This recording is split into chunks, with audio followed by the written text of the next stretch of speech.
সকলকে জয় যিশু। আমি পাস্টর বিপ্লব সরকার ওয়ার্ড অফ হোপের পক্ষ থেকে আপনাদের সকলকে স্বাগত জানাই। আজকের বাইবেলের পাঠ প্রেরিত তার 5 অধ্যায় 1 থেকে 16 পদ এবং আজকের বিষয় হলো ঈশ্বরের প্রতি সততা। আমরা যখন প্রেরিত এর এই 5 অংশে আমরা দেখতে পাই, তখন আমাদের কাছে আরো কিছু বিষয় মনে পড়ে যে এতক্ষণ পর্যন্ত আমরা বাইবেলের এই অংশ থেকে দেখতে পেয়েছি যে পৃথিবীর সব থেকে বড় মহান সেই ইতিহাসের বিষয়, যেখানে পঞ্চসপ্তমীতে পবিত্র আত্মার পূর্ণতা মানুষের জীবনে মণ্ডলী স্থাপন, কয়েক হাজার লোক তারা প্রভু যিশুকে জানছে এবং সকলে একসাথে থাকছে, ঈশ্বরের অলৌকিক কার্য হচ্ছে।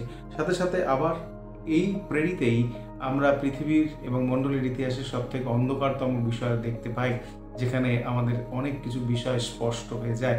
আমরা দেখতে পাই প্রেরিত তার 5 অধ্যায় অননী ও সাফিরা নামে একটি পরিবারের কথা, যারা তাদের সম্পত্তি বিক্রি করার যে লাভ হয়েছিল সেটা প্রেরিতদের কাছ থেকে লুকিয়ে রেখেছিল।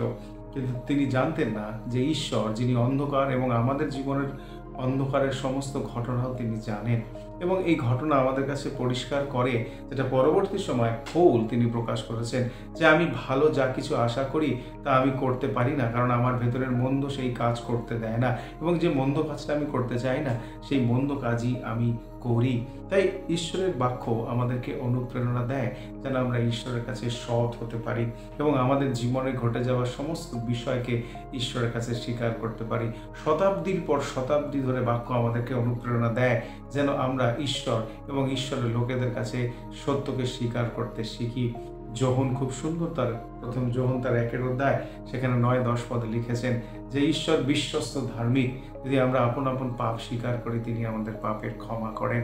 তাই আজকের প্রত্যেকটা মানুষের কাছে ঈশ্বরের বাক্য এইভাবে প্রকাশ পাচ্ছে যেন আমরা ঈশ্বরের কাছে সৎ হতে পারি, আমরা আমাদের ভুল, আমাদের ভ্রান্তিকে আমাদের সততার সাথে ঈশ্বরের কাছে স্বীকার করতে পারি।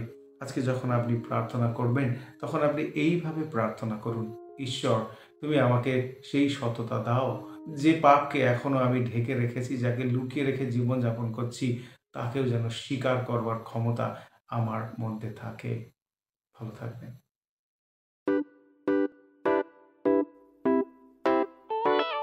পুরাতন গেল শেষের পাঠ,